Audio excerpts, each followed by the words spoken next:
Hi, I'm Jeff Foxworthy, and welcome to Gamekeeper Podcast. If you want to learn more about farming for wildlife and habitat management, then, buddy, you are in the right place. Join the Gamekeeper crew direct from Mossy Oak Land Enhancement Studio as they discuss the latest wildlife and habitat management practices, news, and, of course, hunting. There's no telling what you'll learn, but I'm going to tell you, I bet it's interesting. Enjoy. We're live in 3, 2, 1. All right, guys, here we are. Summer's getting started. Yeah, it's starting to heat up a little bit. Turkey season winding down in most places. There's still a few places you can go kill turkeys, I think. There's Michigan. the folks are going to, I heard some folks going to Washington State and some other places. Michigan rocks. Yeah, you just got back. That's pretty good, huh? Yeah, 2 weeks ago. With up there with Gamekeeper Kevin. My phone must not be working. I don't know what happened. I didn't get that invitation. Yeah. I don't know. It's crazy. Isn't there an Adele song about that? There is. Yeah. Hello. Yeah. It's not ringing, is it? So, guys, let me go around the room. Let me set the table. Richie is back on running the board over here. In the house, Richie, blowing his please. own horn. Yeah, There you go. Blows his own horn. We got Toxie at the end. Lanny's down here. Cuz is sitting here. In the house. Dudley is out gallivanting across the pond. And, He is en route. That's right. Wow. And Dudley is, Cuz is in here to help us with some turkey questions. Through the magic of Zoom, we've got Dr. Mike Chamberlain, In the house. who's in a fantastic-looking trophy room somewhere. It's his. That's it. That's in my house. Yeah, Yep. that's where everything goes to live that can't go in the rest of the house. Somewhere there's a taxidermist that probably just bought a new boat. I just left his shop a little while ago. So are Yeah. you limited to one room in your house, or do you have the No. creative freedom everywhere? No, my wife is very gracious to allow some animals in a couple of other rooms, but it's ones that she likes. There you go. The deer are mostly in here, and a few in the bedroom. So, and my office at work is now another taxidermist studio because I've got piles and piles of stuff there. So it's okay. Yeah. Maybe not as bad as Bobby's. Bobby's got a fetish. taxidermy. Bobby's got a He fetish. loves it. He'd Yeah, I do. spend everything he had on it if he could. Yeah. But Diane had a good saying because when we're adding on, you've been down there to our place and stayed, and it's rather spacious, but we got mounts everywhere and stuff. So we added on some in the back, and we were talking about the mounts back there. She said, "No, we got enough." I said, "Well, we got more stuff that we have, beautiful mounts that have been killed down here, and turkeys." She's like, "One side of the camp being a morgue is enough." Was the message clear? Oh yeah. Yeah. Gotcha. Gotcha. I use the kids as It's their Yep, stuff. Yep. Hey, Bobby, can I say something about our Sure. guest? Yeah. If you got a turkey question, you got the right guy in front of you. 100%. Oh, yeah. I got to listen to him. I went to the Toxie sent me, him and Bill, to the Turkey Symposium in Asheville 2 or 3 years Yep. ago. The Turkey Symposium. Yeah, I remember that. And I kept my phone out on thesaurus the whole time. But when Mike came out, I could understand pretty much everything he said, which was brilliant, but it was in layman's terms. And I figured out right then he knows what he's talking about because my cheese meter's pretty good. I'm not a biologist, but I was like, that's the first time I got to hear you front to back on that topic. It was very impressive. Thank you, cuz I appreciate that. Yeah, you got to experience a room full of, as my buddy Charles Ruth in South Carolina would say, a bunch of eggheads standing around talking academics, and yeah, I struggle in those situations because I don't want people to listen to science and feel like they're just hearing a bunch of gobbledygook. I want them to be able to value what is being said to them and digest it in a way that allows the science to resonate with them, because if it resonates with them, then they'll trust it. And if it doesn't, then they're not going to trust it. And so that's kind of always been my approach. Well, it works, and not only will it resonate with them, then there's a chance they may spread it. For sure. If they understand it, they may pass that on. And Oh, you know they're going to talk about it. yeah, you got a gift for that. That was a good presentation, the one I sat through. I just thought, Thank you. I claimed this first. I'm going to run trademark as soon as we walk out of the room. He said, and you're talking about turkeys and everything about, raising and hatching turkeys, because without that, nothing matters, Yeah. And he said a bunch of eggheads. I What a thought cool I name for thought the people same that thing. are obsessed with raising turkeys. Speaking A of, bunch of eggheads. So anyway, I'm going to trademark that. any Thanks for the tip. any Absolutely. Yeah. Thank Charles. He said that to me. He called me an egghead probably 10 or 15 years ago at a meeting, and it just stuck with me. No, that's And awesome. he frequently says it when I'm around him. So Speaking of eggheads, any reports of sunshine anywhere? Anybody? Yeah, that's a good question. Toxie? It's so hard to tell around here because we have this prairie dirt and a lot of grass, and I won't touch a bush hog except maybe just straight down the road this time of year. So it's hard to tell for sure. I put cameras around places that were clean enough I might capture some. No luck, but I do have a fellow that always done some trapping. I switched him to a different place, but this is in Alabama. And when he first started, like early May, he saw two groups on the first day he went through there and hadn't seen anything else at all. So he sent me a text last night as I was getting to, and he goes after he gets off work even, and it was just getting dark, and he saw a hen in the road, and he stopped on his four-wheeler. And she was acting kind of goofy, so he just cut it off and sat there for a minute and heard some noise. And he started looking in the trees, and he saw like 9. There were, he said, 12 to 15 feet off the ground already up and roosted around her. Mm-hmm. And for sure, they were not chicken size, but they were getting close to that. So that was a little sunshine report right there that made my day. I got a technical question. Yeah. Mike, I just got back from West Virginia, and my chiropractor can vouch for that. My back I don't know if you ever hunted them up in there, but it was crazy. But anyway, when I got there, I realized a couple of things. Number one, it's over. It was like being in the rainforest, and this was just last week. It was crazy. Nobody heard a turkey gobble. One guy thought he heard one yelp. My guy did finally kill a turkey. It was a little gift from God. But the only time they answered me, I thought all I heard was a cluck. Anyway, he got one, so I was proud of that. He was a wounded veteran. My question is that when it's really over right there in West Virginia, is that a regional thing, or is it a temperature thing, or is it a green belt thing when it's over? Is it like that in West Virginia and northern Kentucky and all that, or is it a regional thing? Yeah, it's pretty much a latitudinal thing. So the latitude that West Virginia is at, if you drew a stripe across at least the eastern United States, it would be fairly consistent as far as the timing of breeding. What changes is when you start getting out west. So like, for instance, our study in Nebraska right now, those birds are on a little bit different time clock than others. And like, I just came back from Mexico, and we were way far south, but the elevation difference there has breeding much later than it does at comparable latitudes. But yes, to your point, it's pretty much across West Virginia, northern Kentucky, northern Virginia. What you saw is consistent with where we should be in the breeding season, which is pretty much wrapping up. Mm. And are those hens? I mean, I assume that the hens obviously have to be ready to be bred, which kicks it off. And then I think I've heard us talk about how some of them will go to nest and then have an unsuccessful nest and then get bred again. Is there any kind of daylight time or temperatures that affect hens coming into being bred?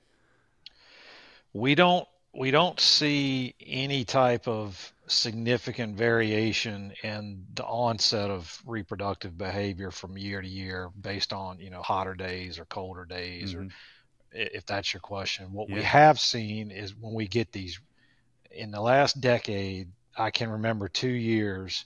If you look at our nesting data, the peak in incubation is within a few days of each other every single year across a decade or more, except for 2 years. And those 2 years, we had a really cold snap, unseasonably cold snap, and it kind of delayed things for you know, maybe 4, 5, 6 days. Right. And so those 2 years, it varied a little bit, but across, you know, outside of those strange events like that, it's very consistent from year to year, no matter what the daytime temperatures are, or, you know, that type of thing. Interesting. So, Mike, we're in the last 3 weeks around the Deep South. You've probably been watching it as well. We've had these severe thunderstorm bands, lots of rain. We always wonder, is this affecting the poults or the nests? Can you shed any insight on that? Yeah, unfortunately, it has been. I got back Saturday, and my wife was texting me while I was gone and saying, "Yep, it's raining again. Yep, it's raining again. Yep, it's raining again." And since I've been home, it's actually sunny out now, which is stunning to me. I haven't seen the sun since I got back home Saturday afternoon. But yeah, these weather events, I don't know what it's been like the last few days in your area, but in my area, not only has it been rainy, but it's been a little chilly for this time of year, and that is a death sentence for young poults. That's a real problem. I've actually got my pad here in front of me. I get pretty consistent updates from my field crews on what they're seeing, and prior to the last few days, things look pretty consistent with the last few years. So, knock on wood, I'm hoping that the poults that we've had that were on the air, they were old enough, if you will, to withstand some of these chilly rains that we've had. But we'll see. I'll get my next update. What's today? Wednesday. I'll get my next update Friday, and I'm keeping my fingers crossed that it doesn't say that we've had a significant amount of brood mortalities, but we'll see. Well, I was in the river bottoms yesterday and actually saw a hen and 5 poults, and they flushed to the trees. So nice, not nice. bad. Well, they can do that. They've made a big step. Yeah. That's right. Yeah, I saw First one. ones of the year. Let's see, what is today? The 28th. So this would have been about May the 18th. Yeah, it was the day before I left. Yeah, so it was either the 17th or 18th. I saw a brood not far from my house, a hen with 8, and they were already about 3 weeks old, which is that's an early hatch here, and that's a real positive sign, because those earlier hatches like that typically are much more successful from a poult survival standpoint. So I hope she makes it. I didn't really, honestly, all this year, all of my life, been so obsessed with this, and I just didn't, things you miss, I didn't realize how fast they grow. Yeah, I was gonna because ask that. I was talking this same thing. The guy'd seen some that were just T90, and then he'd seen some that could flush already, and that was around the 1st of May. And I said something to Marcus, and he immediately just sent me back a picture of them having a poult in their hands. One was like 5 days old, and it was just T90. And then there was one like, I guess it was 3 weeks old, and it was like chicken size already, or small chicken size. And I didn't realize they got that big that fast, but until he showed me that. No one ever told me, or I didn't, somehow my bonehead missed it. Yeah, they don't even look like the same bird from like day 4 or 5 to day 21. That's They exactly completely look like a different species. Yeah. About how old are they when they can take wing? I mean, because I've always heard 14 days. 14 days. Been told. Is that what it is? Yeah, about 2 weeks. We see some differences from spot to spot based on hen condition and et cetera, but it's averaging on our sites. It's averaging anywhere from about 14 to around 16 days before we know for certain that she's roosting off the ground. It's reminded me too, we had this conversation before, how important it is for people to have just one of the many important things about the habitat component is, and I got thinking, so when they can first flutter to safety, they can't flutter very far. And so if you have stuff in fair abundance that they can easily get up on, maybe 5 feet or so, then they start to be protected. And if you're in a bunch of clean open woods with nothing but limbs or stuff, I mean, they're Be tough, they're going to be a lot longer before they can get up out of harm's way. So it just seems like to me, the more I thought about it, the more there's shrubby stuff low enough for them to get to easy, they can be safe sooner. Does that make sense? Yep. Yeah, and even I go and visit I'm scheduled to do this on one of my field sites near my house soon, is I go and have the students take me to places where our broods have used, and inevitably one common refrain you'll often see is really young broods. The hen will take them, particularly at night, and roost them somewhere where there's a log or a leaning tree or something, and they will walk up that. They will get off the ground. So to Toxie's point, yeah, shrubby, having some type of woody structure. Understory. You want it to be open where poults can move, but like I've said many times on podcasts and other forums, is they need to be able to hide too, and hiding can either be under something or it can be up on something that will allow them to get off the ground and get away from from predators. So that's a key. Those hens, they just got to be nervous wrecks. Oh, I imagine, yeah. Carrying those broods around. They're a watchful eye, keeping up. And Mike, you were talking about how fast they're growing. That's driven by them eating a high-protein diet of just insects, and from what you've taught us in the past. And I guess those high protein are that's so important in them being able to get to those 14 days and be able to fly. Yeah, it's critical. They have to have protein, and protein is insects, and if they don't have it, that delays their molting and their body growth. And so if you think about it, I remember Lovett Williams wrote about this many years ago, that he watched broods become flighted in South Florida in about 8 days, 9 days.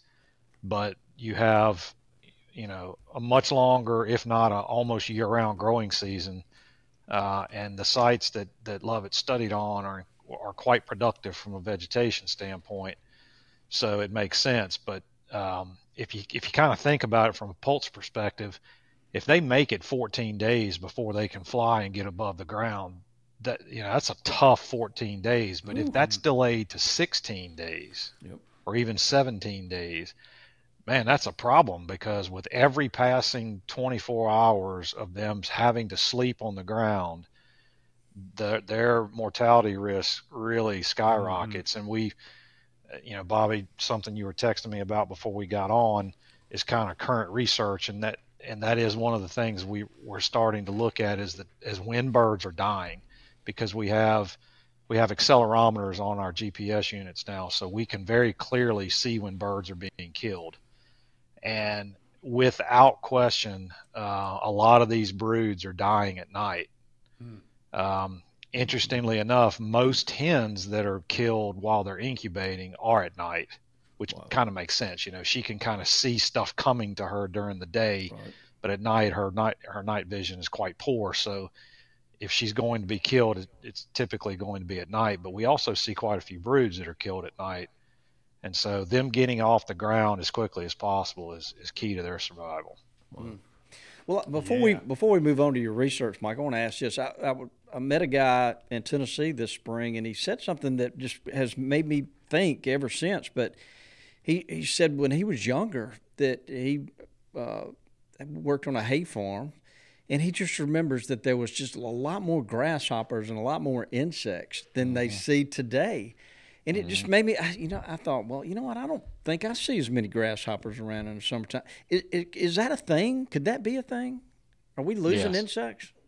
Yeah, for sure. This has been widely documented in the peer-reviewed literature. There are global declines in insect abundance and diversity.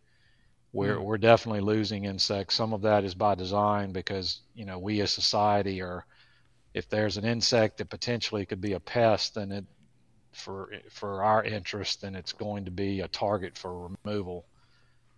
So yeah, global declines in insects is a thing. And I'll be honest with you, Bobby, I have seen this with my own eyes. Last year I went to a couple of sites where we had a brood that had spent, she was here, and then her GPS location, she took the brood over there, and then she took the brood over there. And when I went to those sites, I struggled to find insects. Now, granted, this was a week or so after the brood had been there, but I really had to look. I had to dig around, and I got down on my knees and was, trying to flush insects from in front of me. And I did. I flushed some insects, but I did not see enough to make me think that a brood would stay there.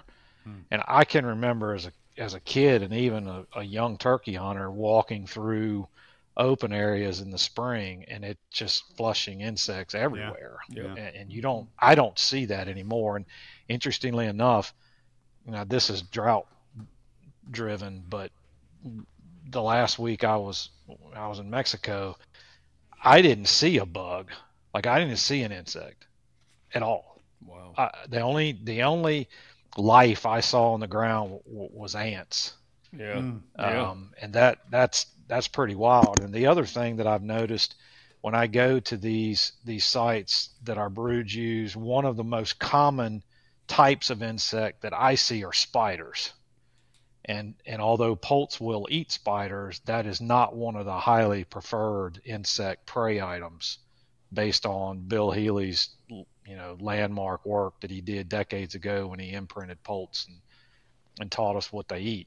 And so that to me is also an issue. It's not just that there are fewer insects, it's that perhaps turkeys are being kind of driven to eat insect types that are less preferred. And it occurs to me listening to you that really nutritious, very small ones are so critical because when they first hatch, they can't eat a big grasshopper or cricket or whatever like that. And so something really small and probably something real easy to catch, whatever those are, would be a lot. Because then, once they've taken off, and all those things, you started. I always thought the first 14 days was so critical because then they can fly up. But it's also from a nutritional standpoint, from the beginning to that 14 days, they're most vulnerable too if they don't get enough. Sure, that's exactly right. Is there anything a guy can do to try to have more crickets or grasshoppers? Well, don't go buy them and release them. I can tell you that. I was just about do to not say do the that. same thing. That is not smart. Yeah, no, it wouldn't be. I didn't know if that would be fair game for this podcast, but you said it, so I can laugh about it. I've heard of some stuff all over, but I mean, that's not a.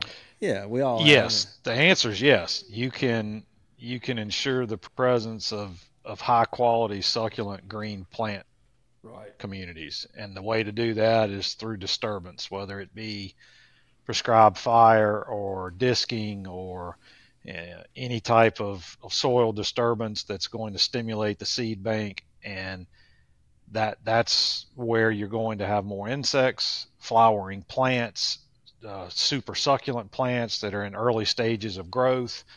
Those attract insects, so those attract hens, because what we've seen is that these hens are, during the laying period, when they're laying the nest, but they're not sitting on it yet, they're doing a lot of prospecting in their area during that time. So in other words, once they've started laying eggs in this nest, they're going back to that nest one time each day, and they're spending a little bit of time there. In the rest of their day, they are going to places that they end up taking that brood to right after they hatch. We've seen this very clearly. In fact, we just published this work recently. She's scouting. Yeah, exactly, Laney. They're that's exactly what they're doing. They're going to places and they're identifying spots that they can quickly get that brood to. Wow. That they've encountered something that says that's a good spot, whether it's cover, whether it's insects, or all, I suspect it's all of that they've had some kind of encounter. They've seen a lot of prey. They've seen a lot of insects. They felt comfortable there, and they bookmarked that spot. And after they hatch, they head to those spots. How cool is that? That nature just it's unbelievable. The question I had, or an observation maybe too, is so we do whatever kind of habitat enhancement, burn, disturb, whatever, and whatever in short order we have more succulent plants and then better insects. But it seems like that would be a lot of those insects. How did they actually? They did just all of a sudden move in on that? There had to be something year over year where, as you went into winter, eggs were laid or something went dormant or whatever. It just seems like what I was getting at, that it would be so important to do that year over year and not just like burn one time and expect a wonder from that. That people that are consistently doing that would see increases in their insects kind of year over year, more so than just like a one-hit wonder thing. Does that make sense? Yeah, absolutely. And it also speaks to the need to have diversity across the landscape, because what happens is, I'll use fire for an example. When you burn a stand, you are essentially removing the vegetation for some short period of time, and you're burning some insects. Some insects are going underground and some insects are flying away. But when they recolonize the stand, they're doing it from outside. Right. So that speaks to the need to diversify and have, Patchwork. if you're burning here, then have some unburned areas adjacent to it. And then you're going to have to rinse and repeat that and kind of stair step that management strategy across your area. And in so doing, you're going to, through time, maximize the quality of the vegetative communities you have, which, to your point, Toxie, is then going to ensure that you have those plant communities available to birds. The old postage stamp. That's the best analogy whenever people ask me stuff. Like the patchwork is just a you great got analogy. postage stamps all over your property that are diverse, different. Yeah, I like that concept. It's kind of like, it's really kind of begins to make a lot of sense to you when you think about it that way. Well, and if you think about the way the farms were, the 40-acre farms, it was a patchwork way back then for the quail and everything else. So, Yeah. So, Mike, we hadn't talked to you in a while. What some of the research? Tell us what you've learned recently. The research you've got ongoing. I know you're just overloaded with information, but what do we need to hear? Gosh, I think probably the things that stick out to me recently, one has just been the overwhelming, I guess, positive comments we've heard about the DNA project that we launched. That's been really cool. So I think the last time I was on here, I'm pretty sure we talked about that, but that wild turkey DNA got launched in March, the very end of the month. And we, to be honest with you, we weren't exactly sure how it would be received. We focused this first year on trying to get samples from birds that have odd plumage, trying to understand, these potential color phases and where are they and how many are they. And we were hoping we would get about 75 samples or so, and we're already over 120, I think. We're seeing some pretty interesting looking turkeys being harvested, which is neat. We will soon start having results on what those, what is the genetic origin of those birds. So that's been really cool. We're about to expand that study across the entire species range next year and start getting samples from cooperating hunters across all 49 states where turkeys occur, so we can answer some questions that are a little more complex, like genetic diversity and inbreeding and those types of things. I actually spent a lot of the spring, at least when I was hunting, collecting samples from all the birds that I harvested and all of the birds that were harvested, in parties I was in or camps that I could stop by when I'd get a text and say, hey, we got a bird, how far away are you? Well, I'm 30 minutes down the road. I'll swing through and clip a tongue sample. So that's been really cool.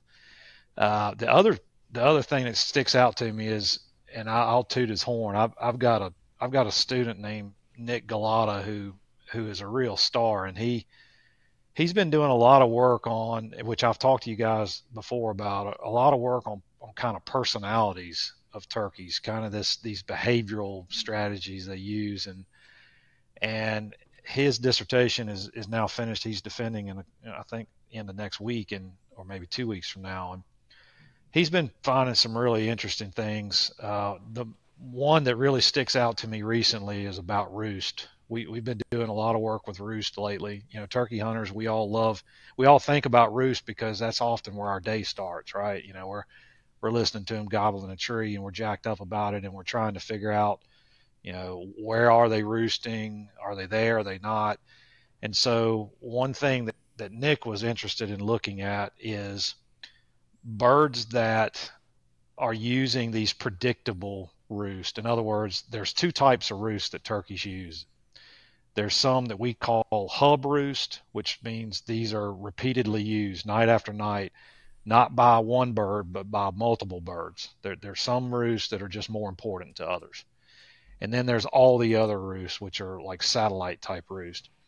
And what we've seen for both sexes, but I'll talk about toms here, is that there's about 15% of their roost are these hub roosts, these super important, frequently used roosts. And those roosts, it appears very clearly, are connecting the other roost. In other words, if you looked at a tom's home range, these 2 or 3 really important roosts are distributed in a way.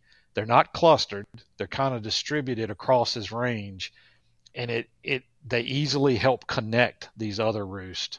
So there's this big network of roosts that he has, but about 3 on average are super important. So we started looking at, based on how much time he spends near this roost that he uses repeatedly, is he more likely to be harvested or not?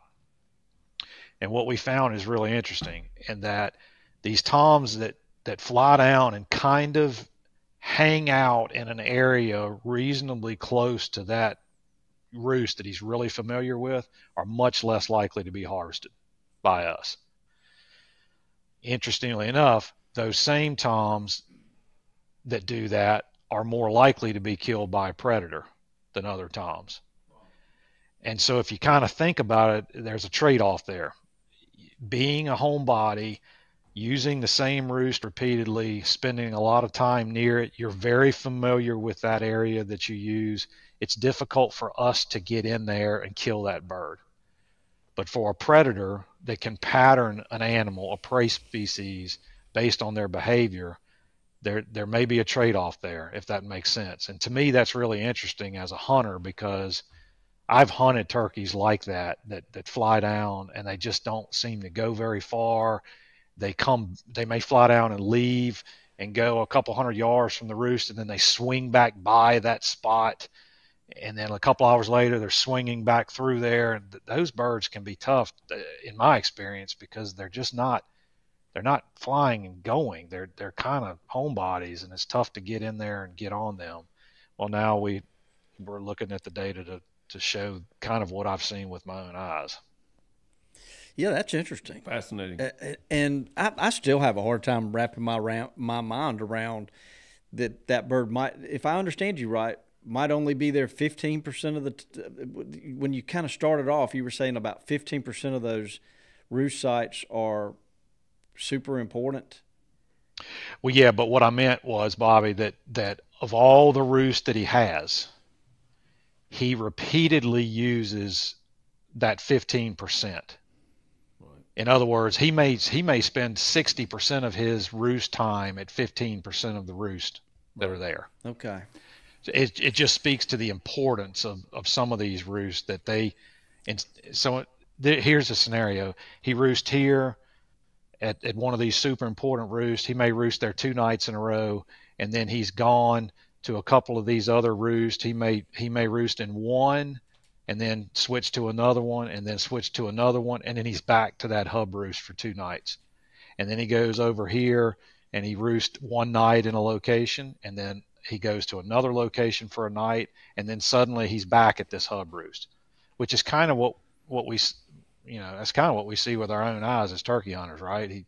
Bird's there, and he's gone.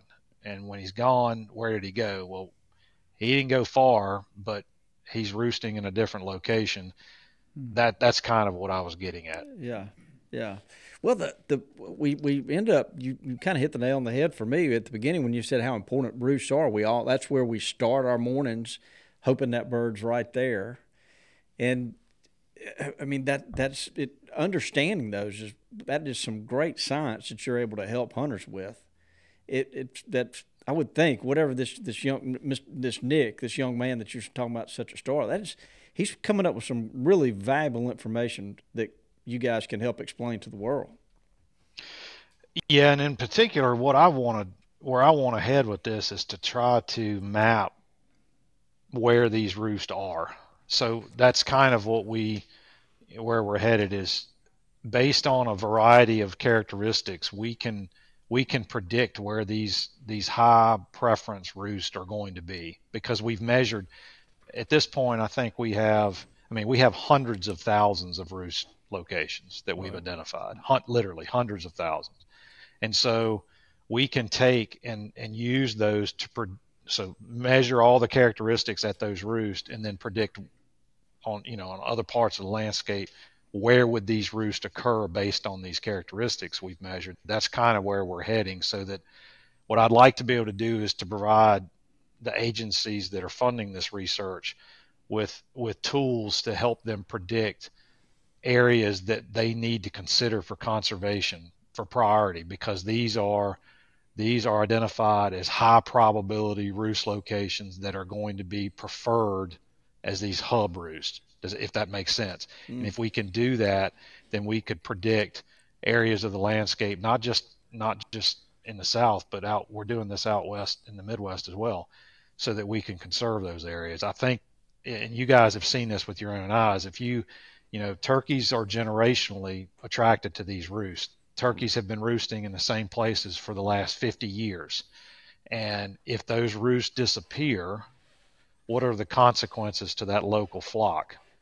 And in particular, like I was talking about, now that we see very clearly that these hub roosts are important to connecting all of the other roosts, now I'm very curious what will happen if we go in and simulate removing these hubs. So imagine a scenario where, a roost site gets clear cut or somehow gets augmented by a hurricane or some catastrophic event. Well, what happens to that network of roost?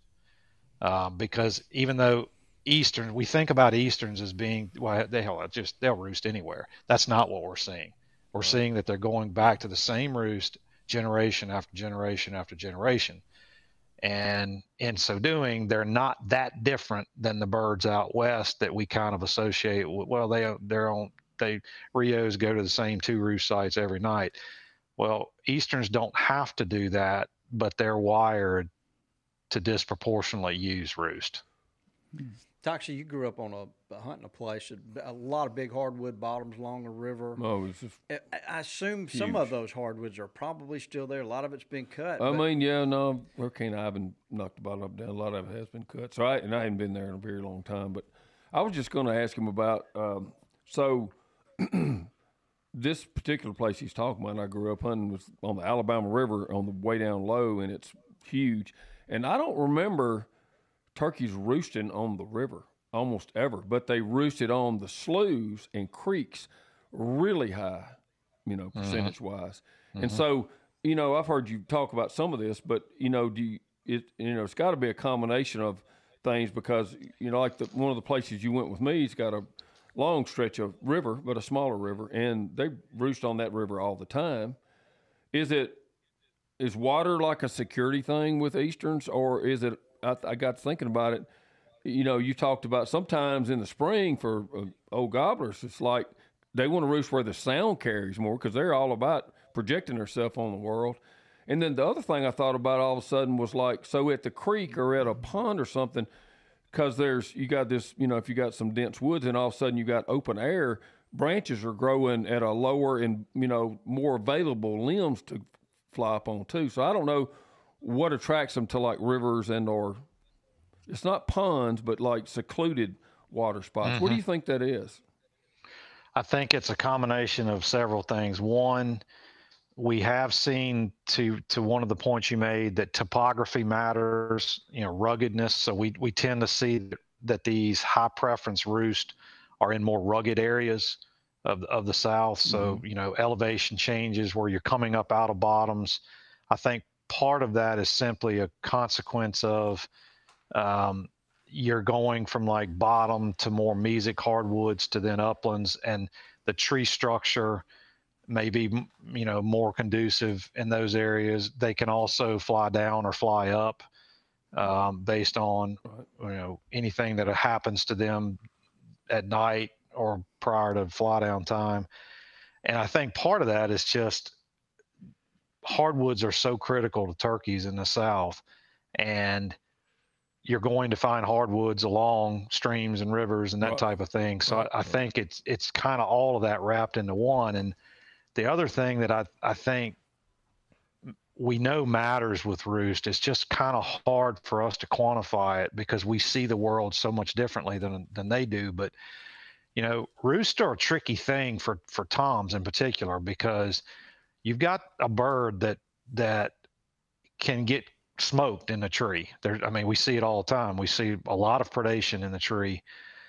And so you got a bird that he wants to select a roost where he's safe, but he also wants to select a roost in March, April, and maybe into early May in this part of the world, where he can project sound, and that sound will carry through the environment and not get chewed up by vegetation and everything. Otherwise, it doesn't make any sense for him to project the sound. Right. And so it's this tricky thing with roost, and that's one of the reasons I'm so fascinated with these places, because places that animals sleep has not been well studied in general. But for turkeys, it hasn't really been teased apart well at all. And this is actually on my agenda. I've asked my students to identify roost locations so that I can go and just spend time in these spots, looking at them, photographing, videoing them, and trying to just sit and think about, what is it about these really high preferred spots that's just quote unquote better than the others, and we'll get there. But yeah, roosts to me are really fascinating because there's a lot going on if you think about it from a bird that is trying to be safe where they sleep, but also trying to be kind of obnoxious and attract attention. So yeah, one last question: the hubs. If you feel like you've got a place and you've got a little history, and you feel like you've got kind of a hub spot that year over year tends to be used a lot more now, wouldn't it be important to not crowd that and not disturb it? Because it seems like to mess that up you might lose turkeys off your place, and that's not what you're looking for. So, yeah, in fact, I'll give you an example. So I had a landowner contact me a few weeks ago, and he has 3 locations on his property, and I remember his name, but I'm certainly not going to say it. I'm guessing he listens to this podcast. I think that's how he opened the email. But so he has 3 roost locations on his property, but one of these roost locations is quite important, and he sees and hears birds in the spring. I asked him to clarify that. So this is a spring roost. These birds show up every year from their winter flocks, and they're not there, and then suddenly they're there, and they're in the same location every year. And they've been doing that for decades now. And his question was, he was considering doing some timber work adjacent to this roost location. And so I asked him to really tease out for me, explain in detail exactly what this site looks like, because I cautioned him about the possibility of going in and changing it in a way that you and I, Toxic, we may look at it and go, well, that looks better because you've thinned it, but to their eye, that may not be what they're looking for. So, yeah, if I had a roost location that I knew was a generational thing, I'd be hesitant to monkey with it too much, unless I absolutely had to. Yes. Mike, I'm probably late to the game, but I read and listened to you on the sound recording thing, putting the boxes out and all that. Where are y'all on that? You were going, what affects gobbling and all that? Are y'all done with that survey, or is it still ongoing? It's still ongoing because I've actually expanded that now. We have units from South Florida all the way into the upper Midwest and all the way down to South Texas, across the Southeast as well. That's kind of an ongoing thing because we've been able to really nail down the machine learning tools that we use to extract the gobbles out of the sound files.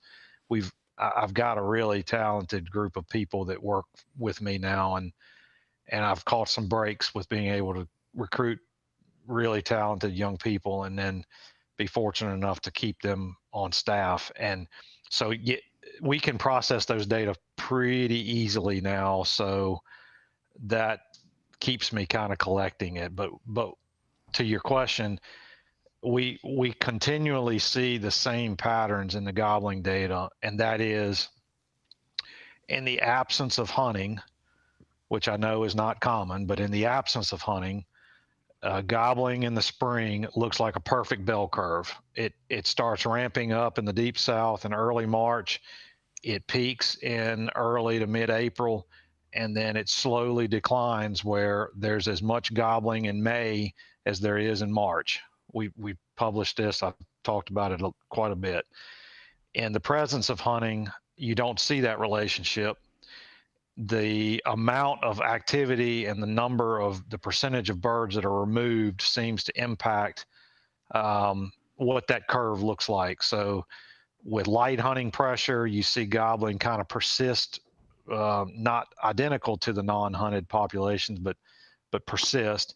And as you can imagine, as you increase the pressure more and more and more, you start seeing this dramatic decline in gobbling activity once hunting starts. And so what we've seen is that we've looked at the impact of hunting. We've looked at the impact of hen behavior, because we've known for years that, as hens start getting close to incubation, gobbling really ramps up because there's a lot of competition. I mean, toms, they can perceive that hens are receptive to breeding. They're in their laying sequence. They're still receptive, but they're getting close to not being receptive. And so you tend to see a lot of gobbling right before the onset of of incubation. And so what we've seen is that hunting trumps hen behavior. In other words, the negative impact of heavy hunting pressure is greater than the positive impact of hen behaviors on gobbling. And so those two are the big things, at least on our sites, that most affect gobbling. We've looked at weather, and yes, weather absolutely affects gobbling, but the impact of weather is disproportionately less than these other two big things.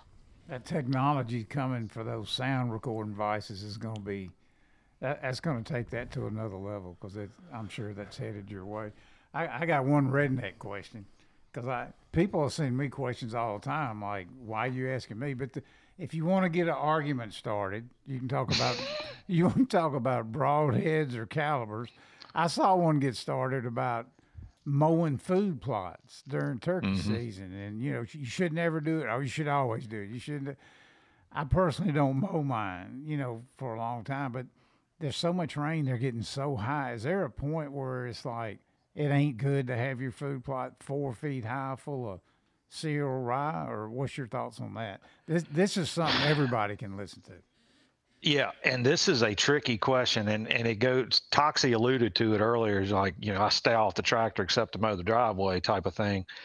It's really tricky because if those plots have gotten really tall, they are most likely not going to be used by adults or broods. But is it worth the risk to go and clip them? That's a tough sell. Yeah. So what I would recommend people do is try to stay off the tractor until about 30 days after peak hatching, if you can do it. And if you're curious when peak hatching is in your area, that information is readily available. And if you don't have it, contact me. I can tell you, based on whatever latitude you're in, when your nests are hatching. I would at least recommend that you kind of stay off the mower until then. I will say this: if you've got a food plot that is, and I'll give you the scenario, you planted it in the fall, you've got wheat, let's say oats, a couple types of clover, maybe a brassica in it.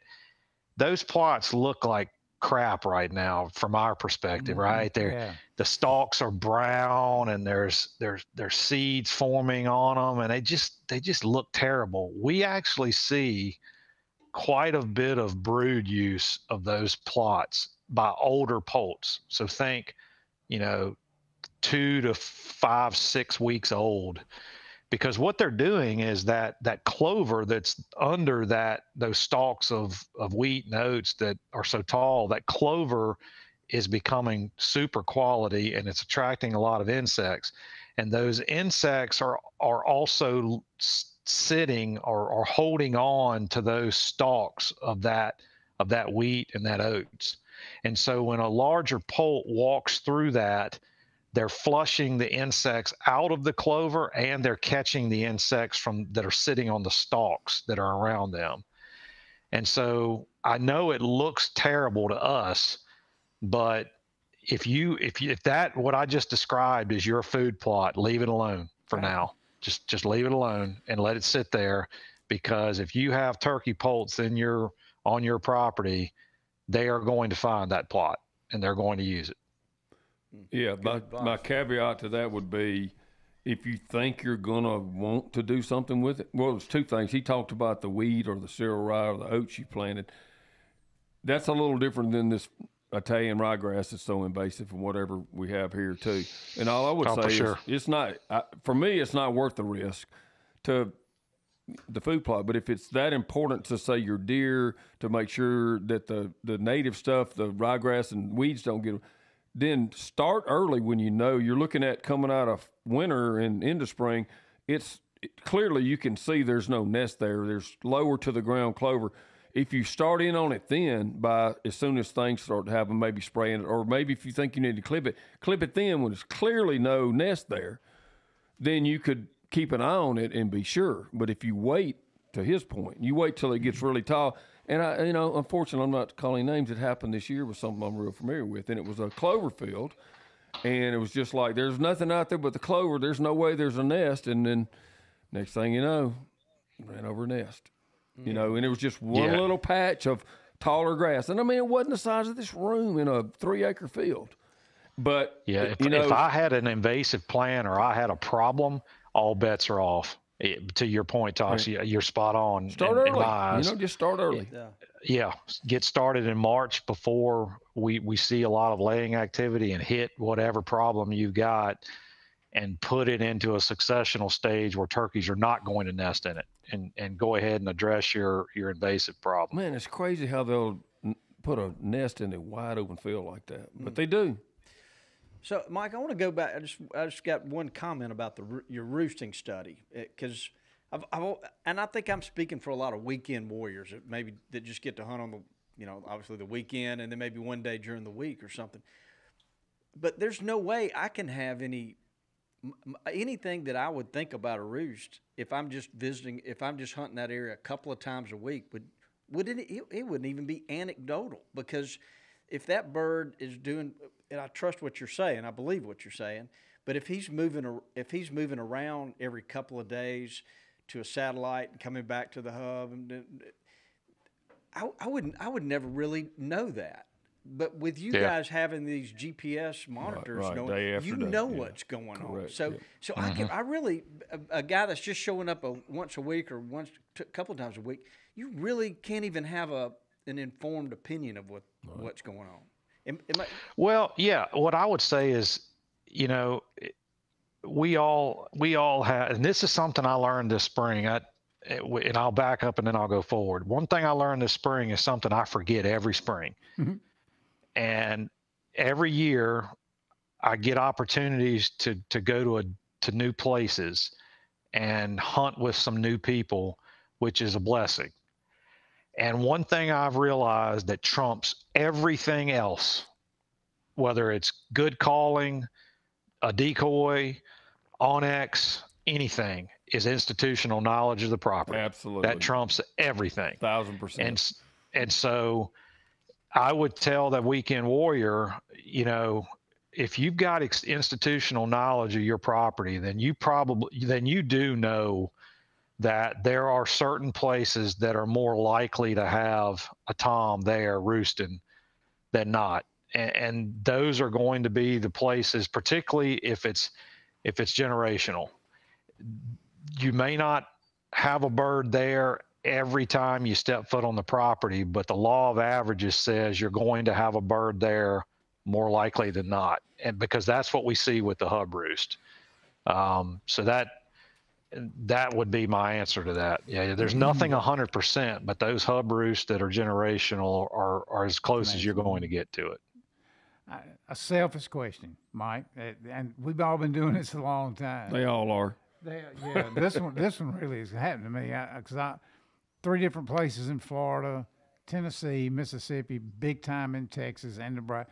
I've seen lots of jakes. I've never seen it anything like it was this year in almost every location.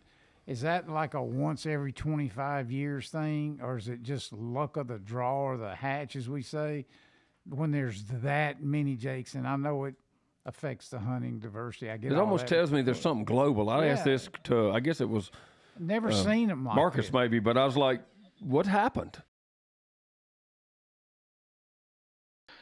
A pretty good year in a lot of places for brood production. Some of that was, we think, because you had broods on the ground when you had cicadas that were out. Some of that, yes, yep. Some of that is, and we certainly don't need to go down this road, but some of that was by design, because you've got states that have made alterations to how things are done in their state, right? And they're doing that intentionally, trying to slow things down and to allow increased productivity. So you've got states like, for instance, Louisiana, that's now in, I think, 5 or 6 years in a row of increasing production across their state.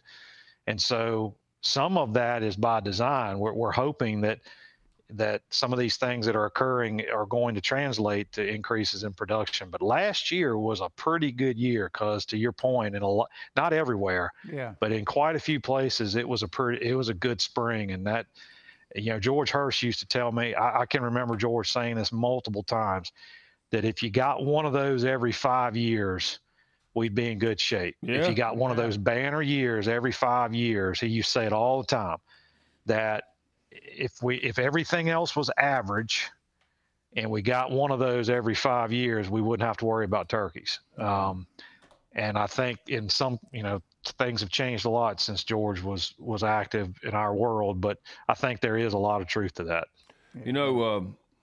I think Adam Butler here, one of my personal favorites, of course, he's Mississippi, but he said, I think he published last year, that was tied for the highest poult per hen ratio that they'd ever recorded in Mississippi last year. Mm-hmm. Yep. And so, that's like, it had to be, it figures just some weather anomaly, but if I remember right, we had a little stretch of what I would have considered poor weather during that hatching time, and we still had, everywhere I went and everybody I know of, and from Michigan to Florida to all the places, saw an increase. For example, the Texas thing, everybody loves to go out there, and, when they hatch them, they really hatch them. We've had like 3 bad years in a row. And then I remember son-in-law Vandy telling me the first afternoon he went out, heard turkeys gobbling, called him up. There was 37 jakes in one herd. Nice. And he said, all of a sudden, we've been tougher, just almost depressing. And then he said, it was tough hunting this year because there were less mature birds and more jakes. And I think it suppressed stuff here personally. Oh, I know it. I just feel like it. Talk about that just a little bit, because, we had places where we had probably some of the best years we've had in a very long time. And then we had places where we knew we had lots of mature birds, but we had a lot of jakes, and it was really terrible, to be honest with you. Yeah, that's a social constraint there. That's a situation where, and any good photographers, videographers that spend a lot of time out watching turkeys like Tess does, and there are many others that have seen this. When you've got social groups of toms that are supposed to be in groups of 2 to 4, let's say, and then suddenly you've got 10 jakes. When those social groups of toms get down to where they're singletons or they're in pairs, and you get that number of bullies, those adults will often change their strategies. They may gobble less. They're going to seek out areas where they can interact with hens and avoid being harassed. And that to me makes complete sense. You know, if you can't go about doing your business because you're constantly being chased and harassed and you're having to fight constantly, then change your strategy. And I think probably, Toxie, that's what you saw is your adults didn't disappear. They just took a different strategy on how to go about breeding because of all that harassment.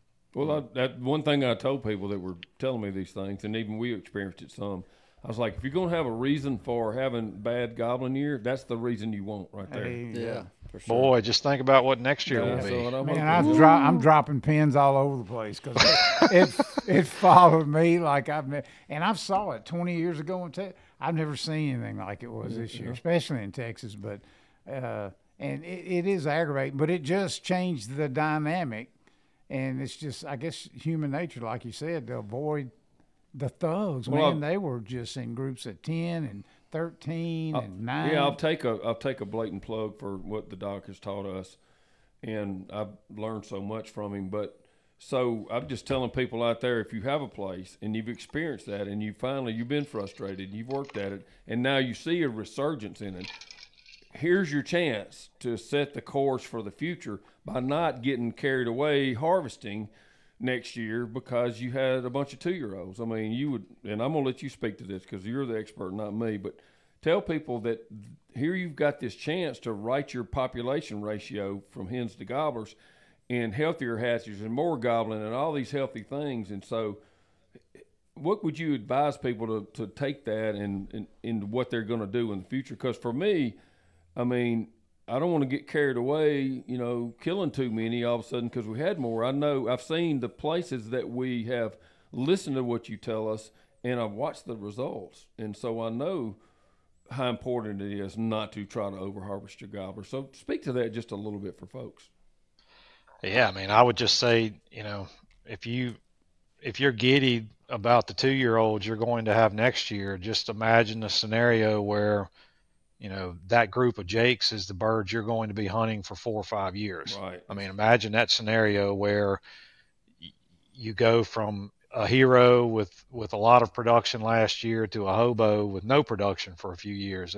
And that, to Cuz's point in Texas, that is what you see. And when you get into Rio country and down into Gould's country in particular, that is a boom and bust bird. Those birds are precipitation driven. And when they have a good year, it's literally like turkeys are popping up out of the ground. But when they have a bad year, it is bad. And when it's bad, it's often drought. It's typically drought driven, and it's not 1 year. And we all know this. If you think about how drought cycles run in the Texas, Oklahoma, Kansas area, those are typically more persistent droughts. They're going to last for a couple of years. And so you may go through a few years of no production, and then suddenly you get last year and you're excited about it, but just kind of think about the future. Think about 3 or 4 or 5 years down the road. If you run back into a situation where you don't have production. And what I'd say in the Southeast in particular, if we catch a good year, just assume that we're going to go back in the subsequent years. We may have another good year 5 years from now.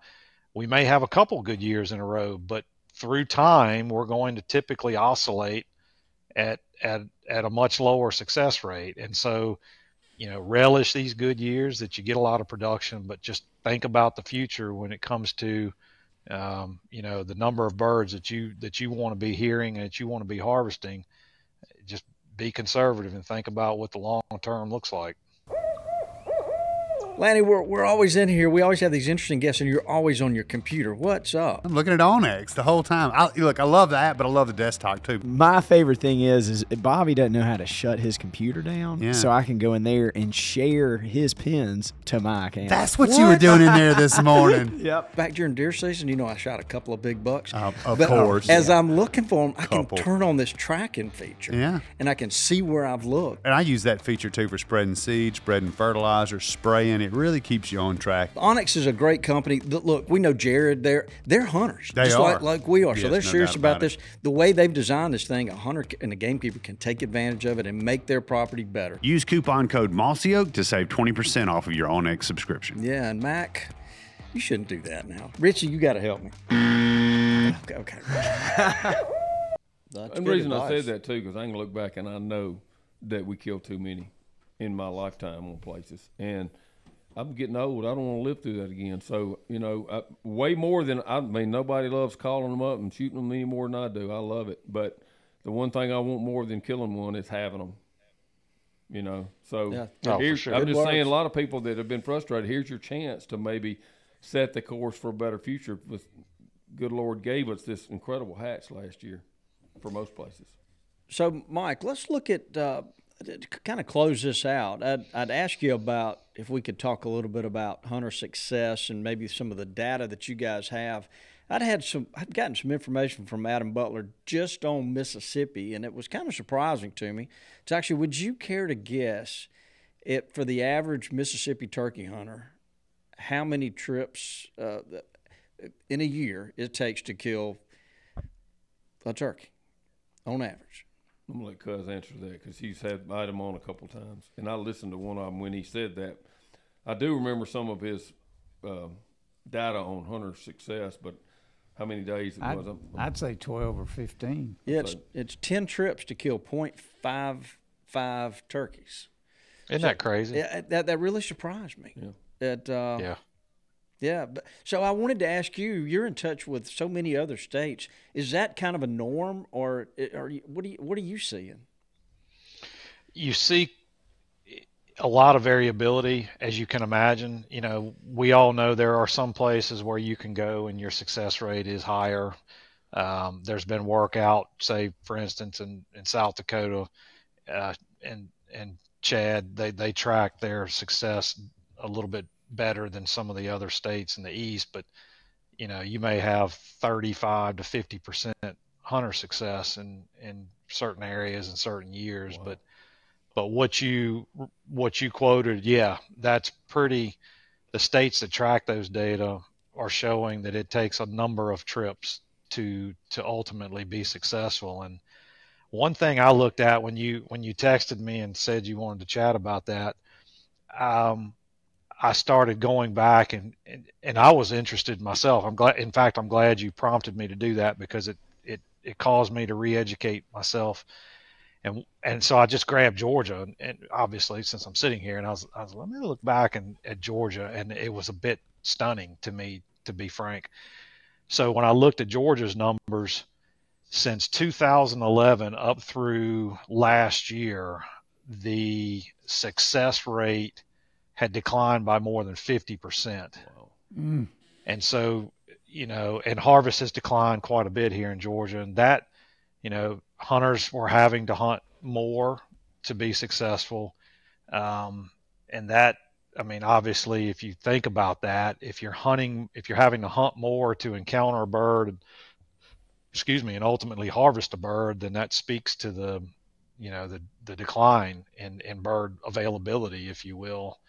The other thing I thought was interesting, so I pulled data from South Carolina, and South Carolina has tracked hunter success for quite a number of years, and it's about 25% of hunters are successful in harvesting one bird. So if you kind of look at that, there's a lot of us that go out there that are never successful in a spring season, and that is pretty common across a number of states that track those data, that most turkey hunters are not successful in harvesting a bird. And when I think about that, it's a testament to how passionate we are as turkey hunter, as a community, because you always think about recruitment and retention, and you think about being successful. And if a lot of hunters are not successful, then you have this. That just speaks to the passion, but it also speaks to the fact that we need to keep that in our sights moving forward. That if we're going to retain people, exactly, particularly young people, then they are going to have to be successful. And I've talked to y'all about this, I'm sure, before, if not on this podcast, but certainly in a personal setting. And that's one of the reasons that Austin was not a big turkey hunter, is because when in his formidable years, when I was hooking him on duck hunting and deer hunting and fishing, and he was getting all into archery and all these things, it was because I struggled to take him to properties and get him on a gobbling turkey. I really struggled, and it was very common for me to take him and for him not to hear anything. And I was, I worked hard to be a dad, but I don't care who you are as a dad. If you've got a 8 or 9 or 10-year-old kid, there's only so many snacks you can give them walking around after getting them up at 3:45, before they say, you know what, I'm not interested in this. I could be catching bass left and right. And that's what my son did is he gravitated towards other things that he enjoyed. And I've often thought about that when I look at data like what we're talking about, Bobby, is that if a lot of hunters are not successful, particularly if they're younger hunters, then that's something we need to be thinking about moving forward. And I'm really careful about anything political whatsoever, but just bears in mind, I think you would probably agree with me, that we need to be sure and be considerate if there is anything in rules and regulations that might allow a little more room for people. Maybe they cut our limit back a little bit somewhere here and there, but it allows more people to have the opportunity to experience the joy we get from killing one, then we should consider it maybe. There's other reasons why, namely just the health and welfare of the bird. And I start thinking about it, because when you said that, I personally just kind of cried a little bit inside for the people that don't get to experience what all of us get to experience a lot. And we're spoiled rotten, let's face it. And so if we could help any of those people be able to experience that in life, I'd love to figure out what we can do. I know it's a political thing to get into that, and I'm not going there. But I just want to put that out there. We should all care about that as hunters, turkey hunters. Well, let me add to this. So, Mike, in the same, I'd written Adam an email and asked him some questions, and he responded back. I asked him specifically about hunter success on WMAs. How many days does a guy have to hunt on public land? And on average, in Mississippi, it takes 27 days, 27 hunts, 27 mornings to bag a bird on public land. Wow. That's a lot. That's a lot of mornings. Yep. That is a lot. That speaks. Yeah, and I looked at comparable data from here in Georgia, and and I'm not going to say a specific number because I don't want to be quoted on it, but it was less than 10% of hunters that use public land were successful.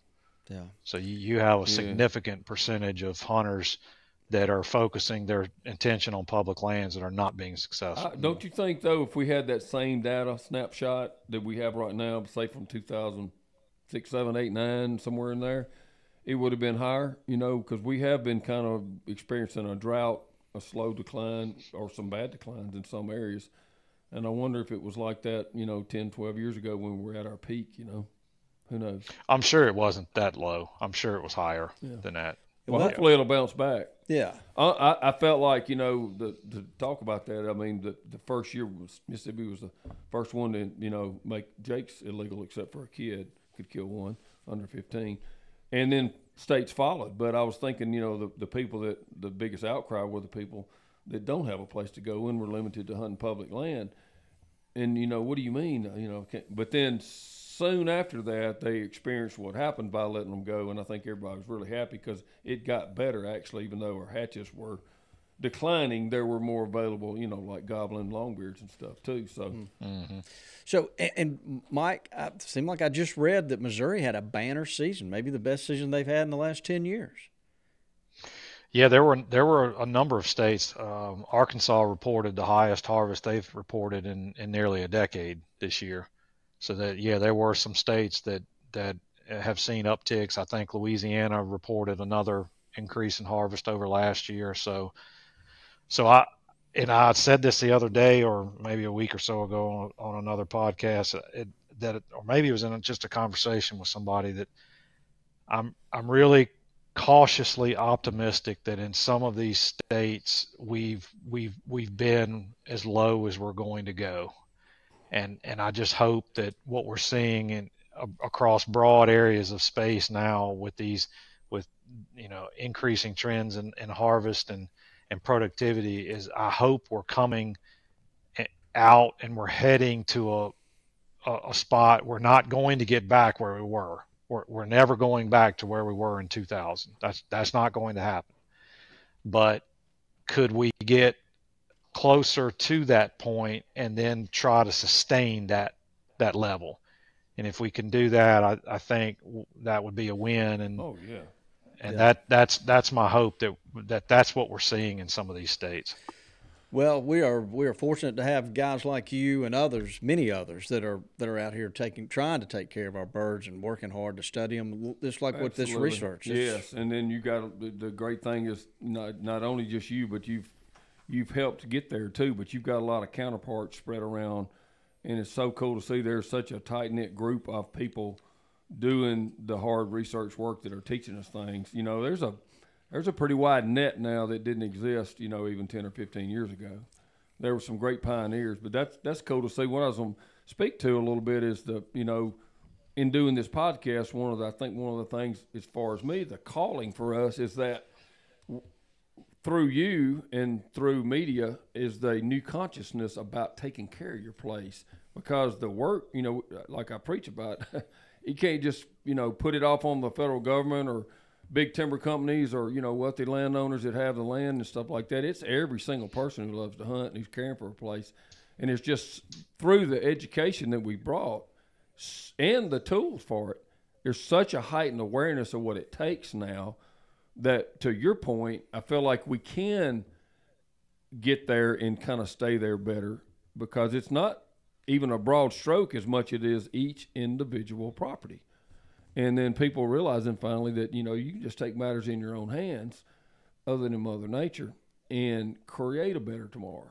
And so it's happening. I see that. I feel like, you know, what we're doing here is making a difference along those lines and empowering the troops, so to speak, you know. I don't think there's any question. Yeah. I don't think there's any question. The number of people that contact me asking me questions about what they could do on their property, I can't begin to tell you how many messages I've gotten on social media over the last 5 years. That's so awesome. Yeah, that is good. Saying, this is my scenario. Mm-hmm. I even have people send me maps of their property on Facebook or Instagram or email or whatever. And, hey, here's a scenario. Here's this long email. Hopefully you'll get this and respond. And I end up, you know, often it's a week later or whatever, I respond and I always say, you know, first of all, thank you for trusting, for being willing to do something. Thank you for your passion for the bird and for your willingness to reach out for help and embrace what we're trying to get across to people. And I'm sure that existed pre those 5 years, but I can't even begin to tell. It's literally hundreds and hundreds and hundreds of people have contacted me asking about what can I do on my place, and here's the scenario I'm under, and that's awesome to me. Yeah, and I mean, to your earlier point too, the more you reach people, the more we reach people. That's just like molecules bouncing off each other, heating something up. You know, the more one person, you know, sets an example and talks to 4 or 5, and those 4 or 5 become 30, 40, and those 30, 40 may be hundreds, and it spreads. And there's nothing like the experiences people had in the word of mouth to really move the needle. When they see their neighbor doing all this, having fun, having more wildlife, you know, killing a bigger deer, hatching more turkey, it just spreads. And so I feel like that, you know, we've had a big move in the consciousness of our hunting industry and community in the last years. And that's all good. Yeah, big time. I'm excited. Well, look, why don't we do this? Mike, before we let you go, we always do a trivia question. You've experienced a bunch of these trivia questions through the years, and today's no different. We've got one picked out just for you. Tricky Bobby. Now, we've moved off of the Smokey and the Bandit genre. We're moving on a little bit here. Why would you ever move on from that? Because Dr. Chamberlain gets them all right.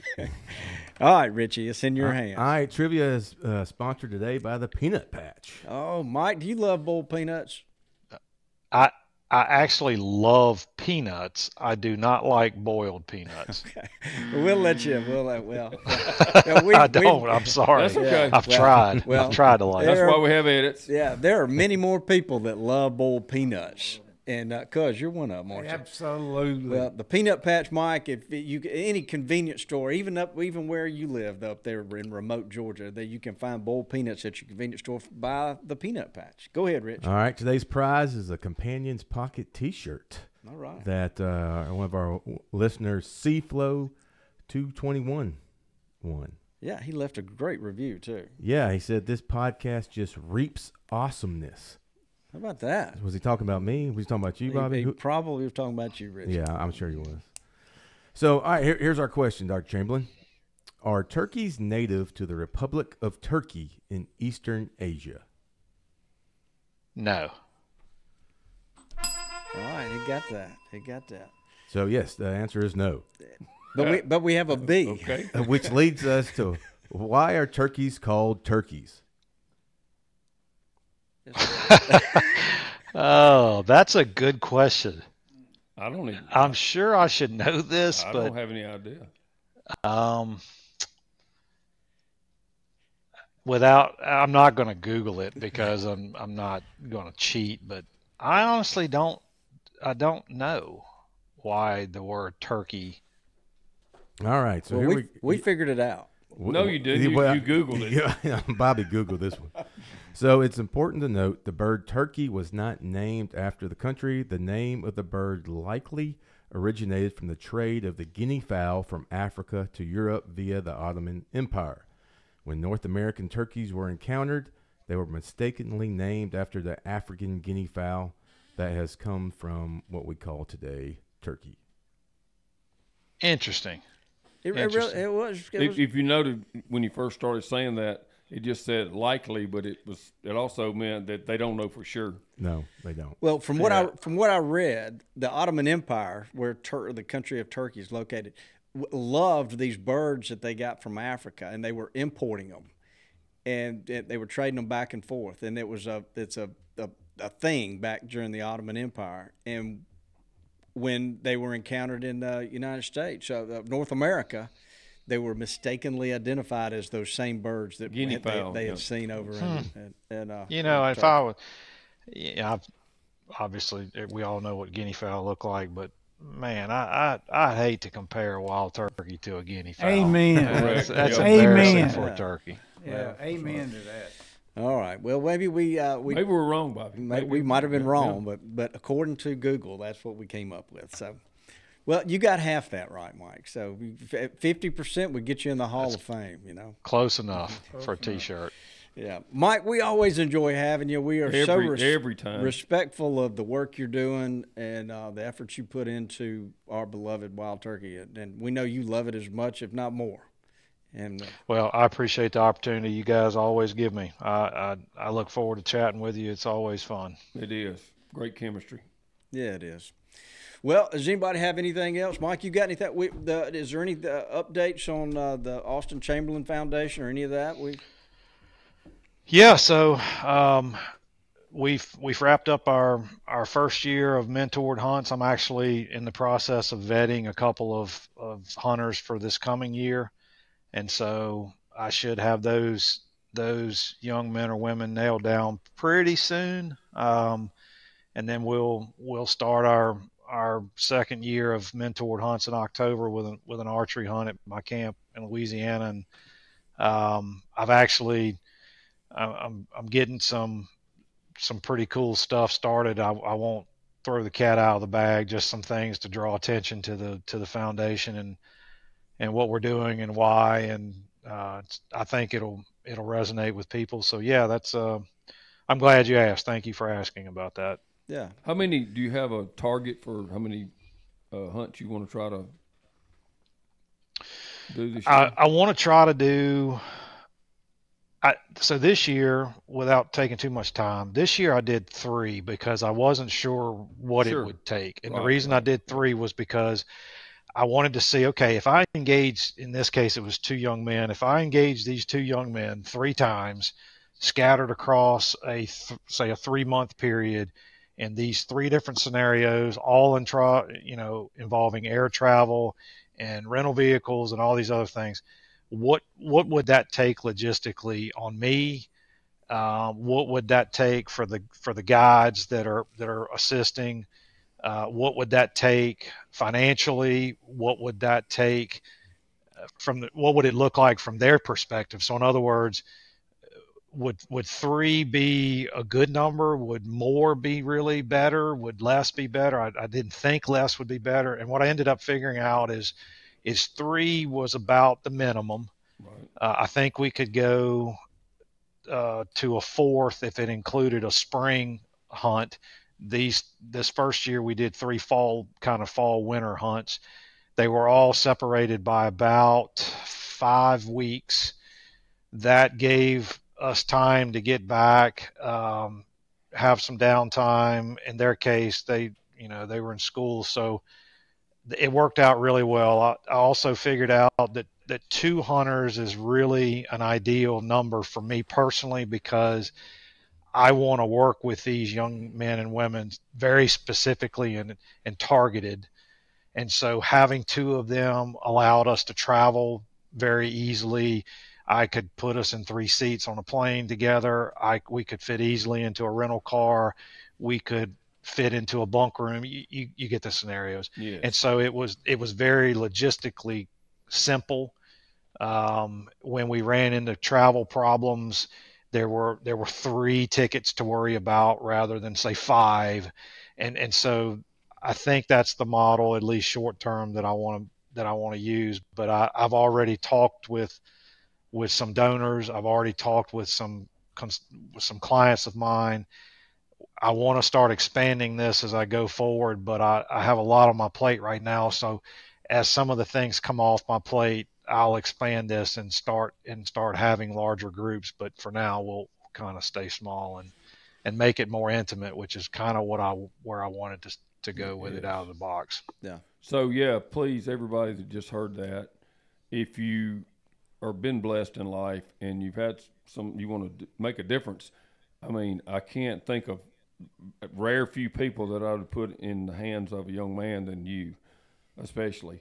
And so, you might think of somewhere that does mass amounts, but every single life is so important and so precious. And so when you can make a clear difference in the life of someone, if you're looking for somewhere to make a difference with, tell them right now one more time, how do they, make it, at least connect with the foundation? Just through the website? Yeah. So if you're interested in learning about the foundation, you just go to austinsway.org. Right. That's just AUSTINSWAY.org. Yep. And you'll see, the foundation. You'll learn about Austin. You'll learn about what I'm doing and why. And there's the short film that I did with you guys out west is still there. You can watch that. So special. And so, yeah, you can learn quite a bit from that website. And if you're so inclined to donate to the foundation, you certainly shouldn't feel compelled to, but if you so choose to do so, it's very simple. You could do that on that, and you can read about the board, of which Toxie is one of the board members, and and if you want to, I want to say, if you want to talk to someone, he would take your call, or leave a message and you'll get back to him, or call here. Just at Gamekeepers. You might get Toxie. Yeah, you can absolutely. You can reach out to me through the website. If somebody wants to talk to me about that topic, I will take that call. I know you will. Yes, It really is great work that you're doing. Is. Our hats off to you, Mike. Let us know how we can help. We always appreciate. Tell your wife we said hello, and thank you. I will. Thank you for spending a little time with us, and we do. We appreciate it. For sure. I appreciate you guys. All right, I'm looking around the room, Toxie. It's been a good one. A lot of good information. It's always. Why don't you say goodbye, cuz? Goodbye, Dudley. Thanks for tuning in to this week's episode of the Gamekeeper Podcast. And be sure to tune in again. Subscribe to Gamekeeper Farming for Wildlife magazine, and don't miss the Mossy Oak Properties Fistful of Dirt podcast with my good buddy, Ronnie Cuz Strickland.